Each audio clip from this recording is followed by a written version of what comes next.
Sveiki, brangus klausytojai. Su jumis Aušra ir podkastas 5 minutės. Galimybė rinktis. Bet nuo gero bei pikto pažinimo medžio tau neleista valgyti, nes kai tik nuo jo paragausi, turėsi mirti.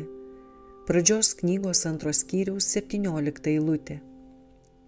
Mūsų pirmieji tėvai, nors ir sukurti tobuli ir šventi, nebuvo apsaugoti nuo galimybės suklupti. Jie galėjo mėgautis bendravimu su Dievu ir angelais, tačiau prieš užsitikrinant amžiną apsaugą, jų ištikimybė turėjo būti patikrinta. Nuo pat žmogaus egzistavimo pradžios dėmesys buvo nukreiptas į savęs išaukštinimą, pagrindinę aistrą, kuri tapo šėtono puolimo pagrindu. Sodo viduryje, šalia gyvybės medžio stovėjęs pažinimo medis turėjo tapti mūsų pirmųjų tėvų paklusnumo, tikėjimo ir meilės išbandymu. Nors jiems buvo leista laisvai valgyti nuo bet kurio sodo medžio, pažinimo medžio vaisius jiems buvo uždraustas. Jie taip pat turėjo patirti šėtono gundymą, bet jei jie būtų atsispyrę išbandymui, tai gundytojas nebebūtų turėjęs jiems jokios galios ir jie būtų galėję mėgautis amžinu Dievo palankumu. Brangus klausytojai, Dievas galėjo sukurti žmogų be galimybės sulaužyti jo įstatymą. Jis galėjo sulaikyti Adomo ranką siekiančią uždrausto vaisiaus.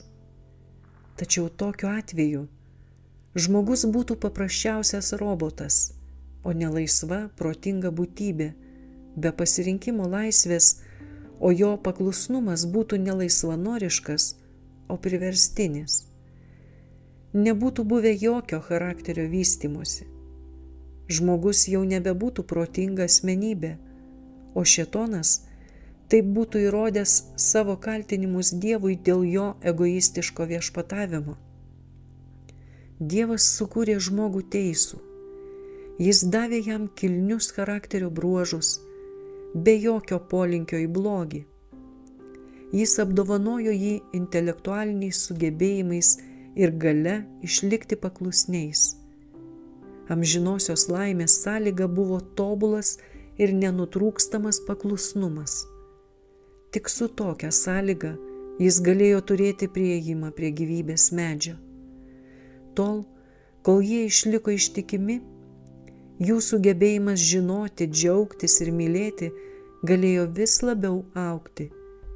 Jie galėjo pastoviai patirti naujus pažinimo lobius, atrasdami gaivius džiaugsmo šaltinius ir įgaudami vis aiškesnį Dievo neišmatuojamos ir nesibaigiančios meilės supratimą.